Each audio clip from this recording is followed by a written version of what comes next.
The left-wing mainstream media have been fully rattled by Liz Truss's pro-freedom and anti-establishment speech, and it's absolutely hilarious.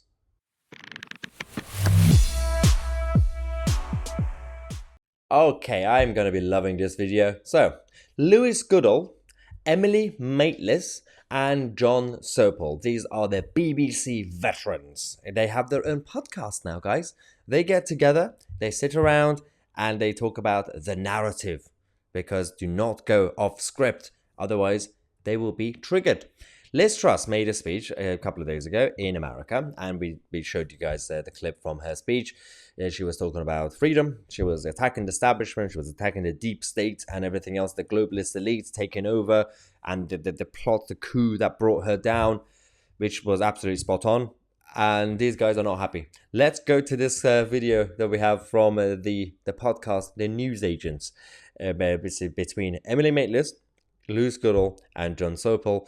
And let's just react to them being smug and arrogant and literally being wrong about everything. Watch this. And yet she dares to have the gall to say the deep state blocked me? Are you shitting me?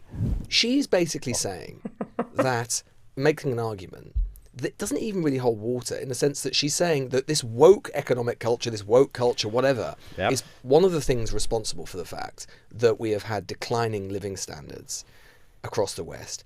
Where is the lie? It's been happening everywhere, but okay. Actually, you know what? We haven't had really substantial declining living standards across the West. Certainly across the West, they generally haven't been growing quite as much as they were before the financial crisis. The country that has been at ground zero of the cost of living crisis, guess where, is the United Kingdom. That is a lie. There's actually been a lie.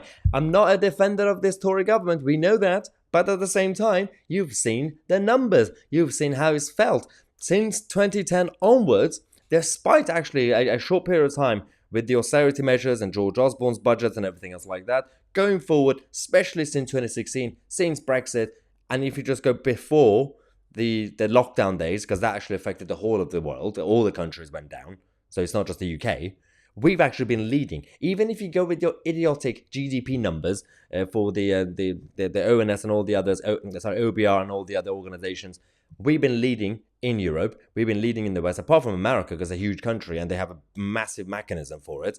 It's been Germany that's going with the stagnation. It's been Sweden. It's been Italy. It's been France and many other places. But these people have their own truth. Where we have had 13 years of this Conservative government, where, you know, you can say it's had its virtues or its vices or its successes and failures, but she has been a key member of that government pretty much throughout, rising up to be Prime Minister itself. And there is zero sense of self-awareness of that, zero sense of engagement with some of the big trends which have led us to this point that we're at, including, guess what, Brexit. There we go, Brexit. Everybody drink. He said Brexit. Obviously, things have not been perfect, like with many other idiotic globalist governments that we've had the last 13 years. It could have been much better, but again, the trend was going for all the countries. Anyway, I didn't want to pause this bit because they said Brexit. Let's see what he's going to say about Brexit.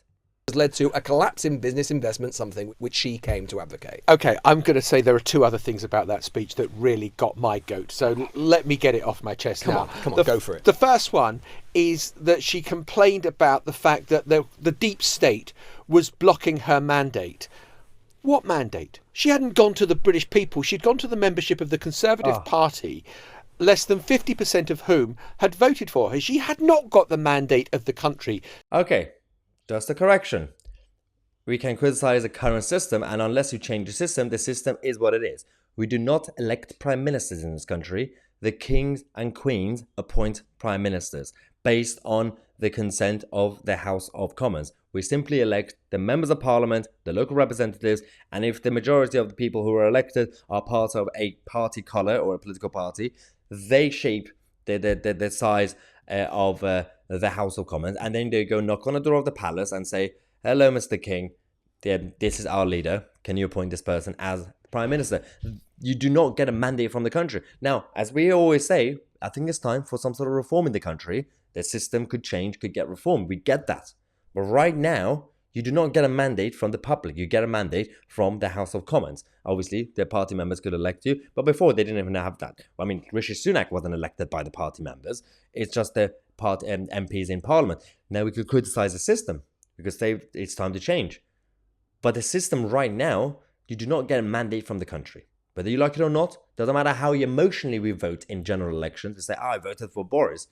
But systemically and constitutionally, you do not vote for Boris Johnson. You're voting for the party and the local candidate. But these people, they are supposed to be professional media people. They're supposed to know it. Look at his face. To do what she did. And point two is she said the deep state blocked her from doing what she wanted to do. If only the bloody deep state had. Then Where is the deep state when you where need was it? the deep state when we needed them to say, you're not going ahead with that batshit crazy budget, are you? So, firstly, they've already expressed their opinion. So, very impartial and professional. So, you already know your point of view. You're left wing. Well done. Secondly, the deep state did block it. That was the whole point of it. They all came together, just like what they did in 2016, the EU referendum. They tried their best to block Brexit, to stop that vote from happening. Didn't work. This time, they did remove her. They did start the coup. You saw how Bank of England reacted. You saw how everybody else reacted. You saw how the civil servants were refusing to implement those policies. And you're saying that this is somehow a very crazy budget. All she was doing is taking the tax rates, level of tax rates, back to the Gordon Brown days. Gordon Brown days. That's it. Is that crazy? Is that some sort of radical budget suddenly? And they didn't do anything. They let her do it. She did it all. She cut the taxes without saying where the money was going to come from. She helped the very wealthiest without any regard to everyone else. And yet she dares to have the gall to say the deep state blocked me? Are you shitting me? Welcome to a new edition of Sopal's Soapbox, here on The Newsagents. The Newsagents.